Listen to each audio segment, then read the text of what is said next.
ভাই ভিডিওটা কেউ টান দিবেন না, টান দিবেন না। ভিডিওটা অনেক কষ্ট করে বানাইতে হয়, আসলে টান মারিয়ে দেন একটা। সকলের কাছে অনুরোধ, ভিডিওটা পুরোপুরি দেখেন। আমাদের এলাকায় দেখেন বন্যায় কি ক্ষতিগ্রস্ত হয়ে গেছে।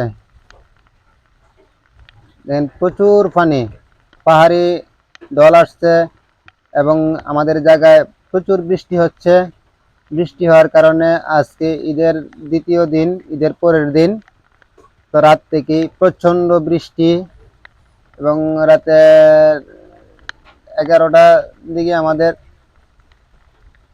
নদীর যে বাঁধ ছিল, নদীর পাড়ে এই বাঁধ ভেঙে যায়। ভেঙে যাওয়ার কারণে প্রচুর পরিমাণে রাত থেকে পানি এলাকায় প্রবেশ করে। এলাকায় প্রবেশ করার কারণে আমাদের যে নতুন রাস্তা হয়েছিল, বর্তমানে সেই রাস্তার ভেঙে যাচ্ছে। বিভিন্ন জায়গায় রাস্তার উপর দিয়ে পানি যাচ্ছে, বিভিন্ন জায়গায় ভেঙেও গিয়েছে। এখন পর্যন্ত প্রচন্ড বৃষ্টি হচ্ছে। এই যে দেখেন রাস্তার উপর দিয়ে পানি যাচ্ছে।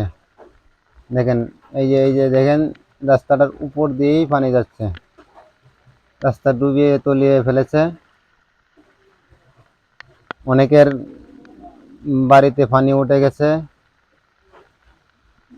অনেক ক্ষতিগ্রস্ত আমাদের এলাকা বর্তমানে। গত রাত থেকে পানি আসার কারণে, নদীর বাঁধ ভেঙে যাওয়ার কারণে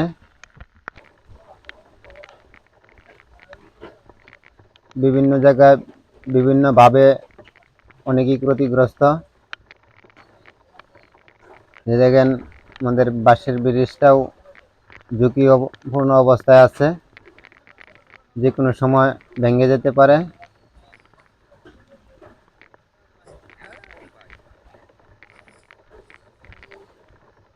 এলাকায় দুর্ভোগ সৃষ্টি হয়ে গেছে। এই যে আমাদের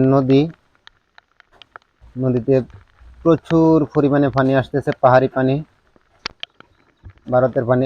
এই হচ্ছে আমাদের নদী, যে বাঁধ, এই জায়গাটা বাঁধ ছিল। এই মুহূর্তে যে জায়গাটা দেখতেছেন এটা হলো বাঁধ ছিল।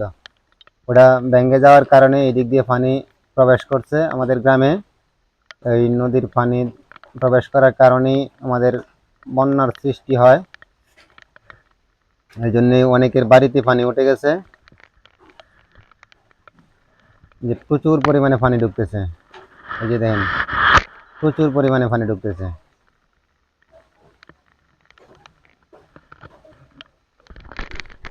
সবাই দেখেন কি অবস্থা। ছাতা নিয়ে ভিডিও করলাম, বৃষ্টি হচ্ছে। এই যে এইভাবেই রাস্তাটা ছিল, নদীর পাড়ে বাঁধটা ছিল, বাঁধটা ভেঙে গিয়েছে। এই যে এক পাশে নদী, আর এক পাশে আমাদের গ্রাম।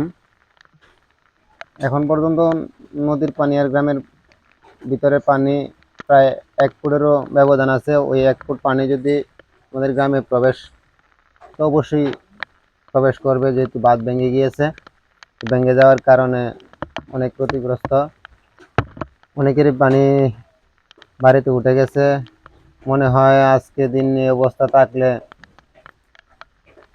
আজকে রাত যদি থাকে, তা আগামীকালকে মনে হয় সবার বাড়িতেই পানি উঠে যাবে। কিছু করার নেই, আল্লাহ ভালো জানেন। আর সবাই ভালো থাকবেন, সুস্থ থাকবেন। আল্লাহ হাফেজ।